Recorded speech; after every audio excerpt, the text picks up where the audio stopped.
এই যে মাসতুতো ভাইয়ের আলোচনায় আমি আরেকটু আসবো, কিন্তু জনাব মাসুদ কামালের কাছে যে প্রশ্ন ছিল, আপনি আসলে ভালো দিক কি কি থাকেন যেমন বলেছিলাম, আবার ব্যারিস্টার ফুয়াদও আপনার কাছে সেই প্রশ্নটা করলেন, এবং তারপরে খুবই ছোট করে বিরোধী দলের পারফরমেন্স আপনার কাছে শুনবো, দুটাই। আচ্ছা, আমি একটা কথা বলি। ধরেন আপনি একটা আম গাছের বিচি বললেন, তাই আমি বললাম এটা ভালো কাজ হয়েছে, আম গাছের বীজ বপন করা হয়েছে, ছোট একটা চারাও গজিয়েছে, আমি ওটাও বললাম এটা ভালো কাজ হয়েছে।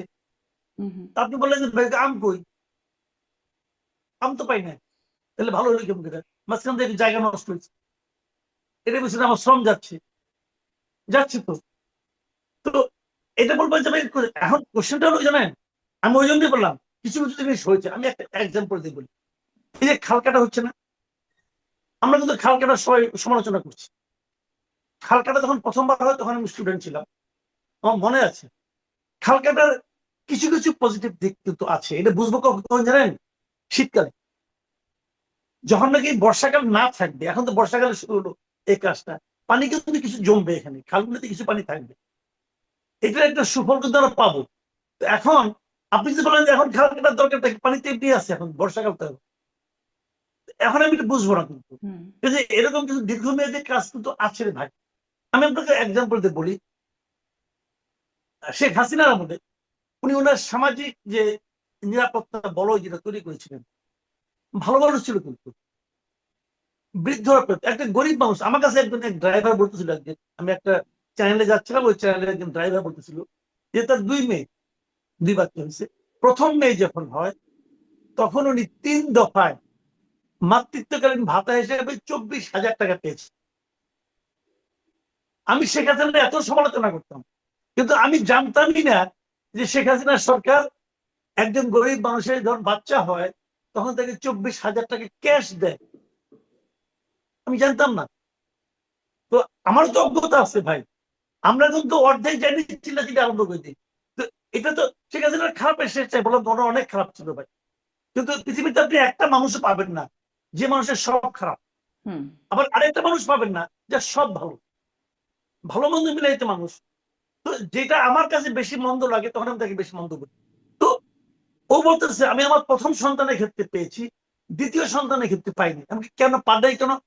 কি যখন নাম টাম নিয়ে গেছে তার কিছুদিন পরেই ডক্টর ইউনূসের সরকার আসছে, হাসিনা বিদায় হয়ে গেছে, নাম নিয়ে গেছে, তো তাকে তো আর পাইনি।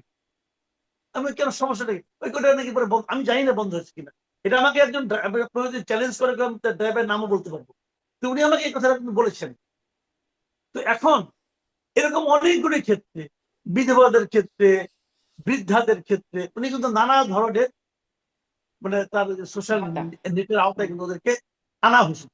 তো এখন ওইগুলি যদি আমি বলতাম এত টাকা অপচয় করছে রাষ্ট্রের, হ্যাঁ অপচয় হচ্ছে, অপচয় তো আরো বেশি হচ্ছে। কিন্তু এখন যে তারা যে কার্ড দিচ্ছে, সবাই আতঙ্কিত হয়ে যাচ্ছে এই কার্ডে টাকা করতে আসবে। তো টাকা যদি না দিতে পারেন, না আনতে পারে, তাহলে এটা ওনাদের দোষ, ওনাদের ব্যর্থতা, তখন আমি সমালোচনা করবো। কিন্তু পাইলট ভাবে এখন যারা চালাচ্ছে তারা, এটা তো চলছে। এবং যারা কৃষি কার্ড পেয়েছে, হুম। যারা ফ্যামিলি কিন্তু কার্ড এটা পেয়েছে। এটা বাস্তবসম্মত তো? ব্যারিস্টার ফুয়াদ যেটি প্রশ্ন তুলছিলেন যে আসলে আচ্ছা, এতগুলো এখন কার্ড আমার কথা দেয়া। হচ্ছে যদি বাস্তব না হয়, যখন না হবে তখন আমি বলবো ওটা না হইতে না। কিন্তু আমার 5 বছর ওয়েট করতে হবে না। হুম আমরা হুম। 1 বছরের মাথায় বুঝতে পারবো। আমি ওই জন্যই বলছি আমরা 1 বছরের মাথায় বুঝতে পারবো আপনি পারবেন কি পারবেন না। না পারলে তখন বলবো। কিন্তু আমি একটা হিসাব করছি পারবে না, আমি সমালোচনা করলাম। সরকারের কাছে যান, উনি আপনাকে হিসাব করে দেখে দেবে উনি পারবে। তাহলে হিসাবটা খাতায় কলমে না করে আমরা বাস্তবে দেখি না। হিসাবটা অবশ্য আমরা পাই নাই। আমরা মনে হয় সংসদে যতটুকু মনে পড়ছে, বিরোধী দলের একজন সংসদ সদস্য জিজ্ঞাসা করেছিলেন যে কোথা থেকে আসবে টাকার উৎস। মানে এটা কিন্তু স্পষ্ট হয় নাই সংসদে। সরকারের যাওয়া উচিত। একদম আমার ধারণা প্রধানমন্ত্রীকে যেটা, প্রশ্ন। আমার যেটা ধারণা, শেখ হাসিনার আমলে উনি যে সমস্ত সামাজিক কর্মকাণ্ডগুলো করতেন, সম্ভবত ওইখান থেকে ওগুলো অনেকগুলো অফ করে দিয়ে ওই সবগুলি মনে হয় কার্ডের আওতায় আনবে, এটা আমার ধারণা। কারণ ওখানেও আচ্ছা। কিন্তু হিউজ অ্যামাউন্ট টাকা উনি কিন্তু দিতেন। তো ওই টাকাগুলি হয়তো ওনারা ওই জিনিসগুলো হয়তো চলবে, অথবা অন্যভাবে করবে, কিন্তু এই নেটে নিয়ে আসবে, এইভাবে হুম। হয়তো আনবে, এই নামে হয়তো আনবে। আমি জানি না কি করবে তারা, আমার সঙ্গে তার এগুলো নিয়ে আলাপ করার কোনো নিশ্চয়ই, সুযোগ নেই। নিশ্চয়ই। মানুষের হাতে, অভাবী মানুষের হাতে বা তাদের হাতে টাকা যাবে খুবই ভালো ব্যাপার। কিন্তু কিভাবে যাবে প্রশ্নটা আসলে রয়েই যাচ্ছে।